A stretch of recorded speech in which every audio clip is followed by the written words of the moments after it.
के पाठक ही तमाम शिक्षकों के मसीहा।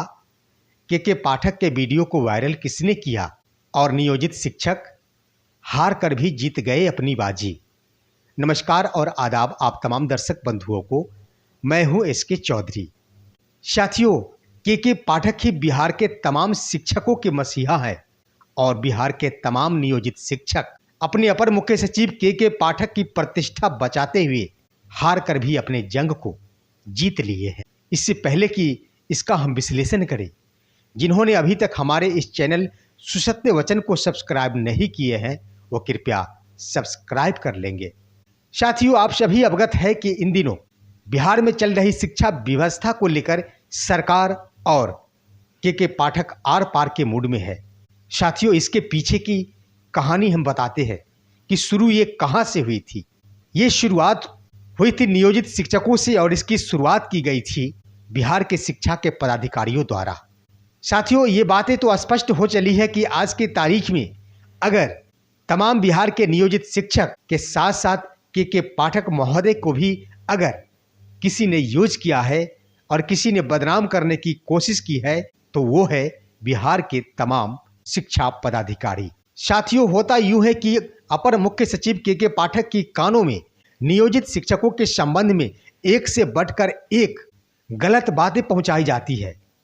बिल्कुल अयोग्य साबित किया जाता है तमाम पदाधिकारियों द्वारा के पाठक महोदय की कानों तक, जिसका नतीजा ये होता है कि के पाठक इन तमाम नियोजित शिक्षकों की परीक्षा लेने को मन बनाते हैं और इसी क्रम में तमाम शिक्षकों को राजकर्मी का दर्जा प्रदान करने को लेकर सक्षमता परीक्षा का आयोजन होता है और तमाम शिक्षकों को उसमें सफलता के उपरांत ही राजकर्मी का दर्जा प्रदान करने का प्रावधान लागू किया जाता है। साथियों, इस क्रम में तमाम शिक्षकों द्वारा आंदोलन की रूपरेखा तैयार की जाती है और तमाम शिक्षक इसमें सफल भी होते हैं।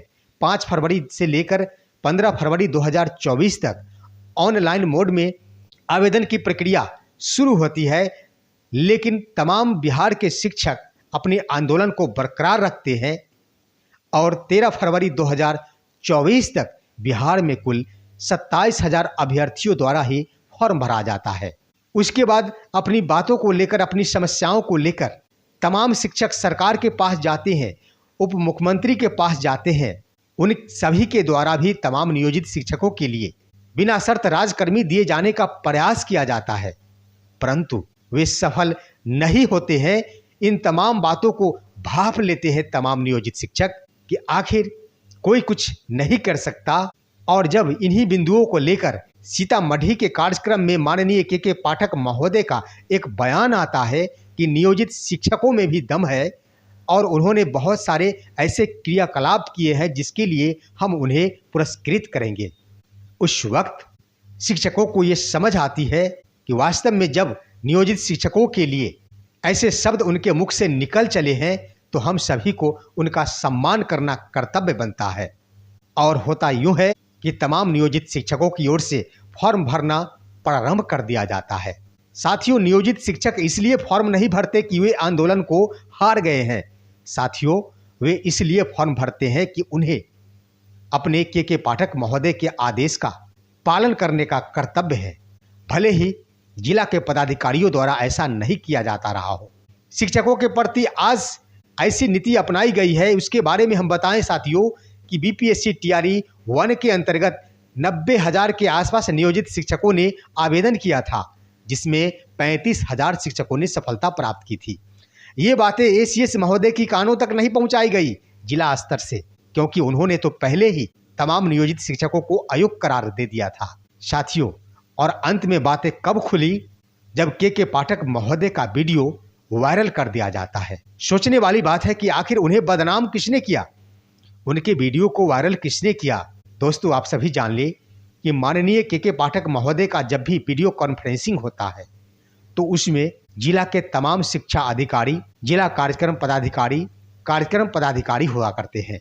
कभी कभार ही ऐसा होता है जिसमें प्रखंड शिक्षा पदाधिकारी सम्मिलित होते हैं, परंतु लगभग अधिकांश वीडियो कॉन्फ्रेंसिंग में जिला स्तरीय ही शिक्षा पदाधिकारी उसमें भाग लेते हैं।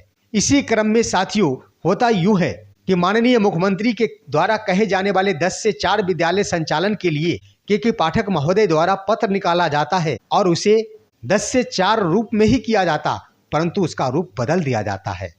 इसके संबंध में जब वीडियो कॉन्फ्रेंसिंग होती है तो जिला के पदाधिकारियों द्वारा तमाम बिहार के शिक्षकों के संबंध में गलत बातें माननीय के पाठक महोदय को कही जाती है कि उनके द्वारा एसीएस के पत्रों का अवहेलना किया जा रहा है। किसी भी सूरत में विशेष रूप से नियोजित शिक्षक के पाठक के पत्रों को स्वीकार नहीं करेंगे, हम सभी को चुनौती दे रहे हैं। ऐसी गलत अफवाहें फैलाई गई, गलत बातें कही गई, माननीय के पाठक के कानों तक पहुंचाई गई, जिसका नतीजा हुआ कि माननीय के पाठक महोदय ने गुस्से में आकर अपशब्द निकाल दिया और उन पदाधिकारियों ने शिक्षकों को तो छोड़ा ही नहीं, के पाठक के भी उस अपशब्द भरे वीडियो को रिकॉर्ड कर लिया और साथियों उसे वायरल कर दिया। आखिर शिक्षा विभाग में इतना बड़ा उथल पुथल चल रहा है, उसका दोषी कौन है साथियों? इन बातों से स्पष्ट हो चला है कि वो है तमाम जिला स्तर के पदाधिकारी, जो सही बातों को एसीएस के कानों तक पहुंचने नहीं देते और तो शिक्षकों के संबंध में गलत गलत बातें उनको बताई जाती है।